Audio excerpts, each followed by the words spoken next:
Hello అందరికీ welcome to my channel. నా ఛానల్ని ఫస్ట్ టైం చూస్తున్న వాళ్ళు ప్లీజ్ సబ్స్క్రైబ్ చేసుకోండి.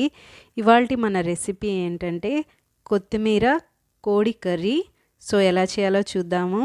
సో ముందుగా ఒక మిక్సర్ జార్లో ఒక 5 to 6 వెల్లుల్లి, అల్లం, అలానే పచ్చిమిర్చి, దాంతో పాటుగా కొత్తిమీర కర్రీ అన్నాం కదండి, నాటు కొత్తిమీర ఒక కట్ట వరకు వేసుకోండి. అలానే హాఫ్ లెమన్ స్క్వీజ్ చేసుకోండి. దీంతో పాటు ఒక 2 డ్రాప్స్ వరకు ఆయిల్ వేసి దీన్ని బాగా పేస్ట్ చేసుకోండి, ఫైన్ పేస్టు. ఇప్పుడు ఒక కడాయిలో ఆయిల్ వేసి ఆయిల్ హీట్ అయినాక జీలకర్ర, అలానే కాస్త క్రష్ చేసి ధనియాలు కూడా వేసుకోండి. నెక్స్ట్ ఆనియన్, స్లైస్డ్ ఆనియన్స్ వేసి బాగా వేయించాలి ఆనియన్ కలర్ మారేంత వరకు. నెక్స్ట్ కాస్త కరివేపాకు కూడా వేసుకోవాలి. యాక్చువల్గా నేను నాన్ వెజ్ కర్రీస్లో కరివేపాకు వేయను, బట్ నేను ఎందులో ఏ ఛానల్లో అయితే ఈ రెసిపీ చూసానో వారు వేశారు. సో అందుకనే నేను కూడా వేస్తున్నాను. మేబీ దానివల్ల టేస్ట్ ఏమైనా చేంజ్ అవుతుందేమో చూడాలి.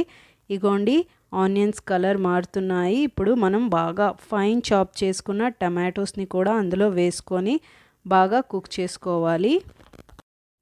ఎప్పుడు ఒకేలా కాకుండా అప్పుడప్పుడు ఇలా వెరైటీస్ కూడా ట్రై చేస్తూ ఉండాలి. నెక్స్ట్ చూడండి, టమాటో సాఫ్ట్ అయిపోయినాక ఇప్పుడు మన స్పైసెస్ అన్నీ 1 by 1 మనం యాడ్ చేసుకుందాము.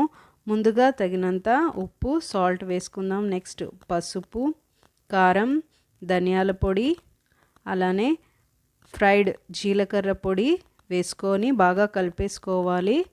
మర్చిపోయాను, గరం మసాలా కూడా వేసేసుకుందాము.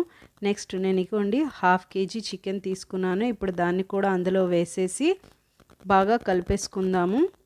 ఇగో చూపిస్తున్నట్టు ఇప్పుడు మూత పెట్టి ఒక 5 minutes కుక్ చేసుకుందాము. కాస్త కుక్ అయిన తర్వాత చూడండి మళ్ళీ ఒకసారి కలిపేసుకుందాము. మనం పేస్ట్ చేసుకున్నాం కదా కొత్తిమీర, దాన్ని ఇప్పుడు ఇందులో వేసేద్దాము.